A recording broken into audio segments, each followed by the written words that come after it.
কার্যত পুরোদমে যুদ্ধ পরিস্থিতিতে ভারত পাকিস্তান। এবার ভারতের 15টি শহরকে টার্গেট করে মিসাইল হানার চেষ্টা পাকিস্তানের। তবে ভারতীয় সেনার তৎপরতায় ব্যর্থ পাক হানার চেষ্টা। প্রত্যাঘাতে লাহোরের এয়ার ডিফেন্স সিস্টেম গুঁড়িয়ে দিল সেনা।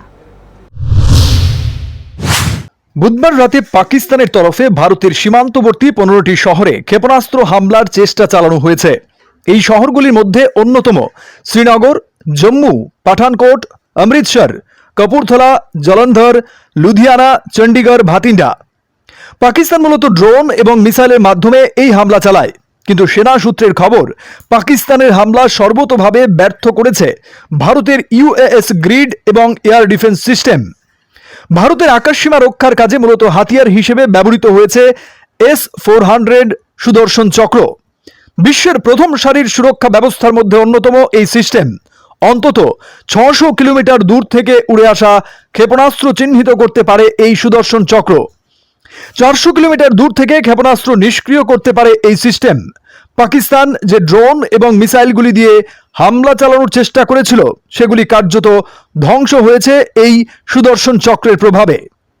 বুধবার সকালে অমৃতসর সহ একাধিক শহরে পাক ড্রোন এবং মিসাইলের ধ্বংসাবশেষও পাওয়া গিয়েছে। বিনা প্ররোচনায় পাকিস্তানের এই হামলাকে কার্যত যুদ্ধাপরাধ হিসেবে বিবেচনা করছে নয়াদিল্লি। সঙ্গে সঙ্গেই যার উপযুক্ত এবং পরিমিত প্রত্যাঘাত করা হয়েছে ভারতীয় সেনার তরফেও। ভারতীয় সেনার বিবৃতিতে বলা হয়েছে, পাকিস্তান ঠিক যে মাত্রায় ভারতে আক্রমণ চালানোর চেষ্টা করেছিল, সেই একই মাত্রায় পাল্টা পাকিস্তানের একাধিক শহরে ড্রোন হামলা চালানো হয়।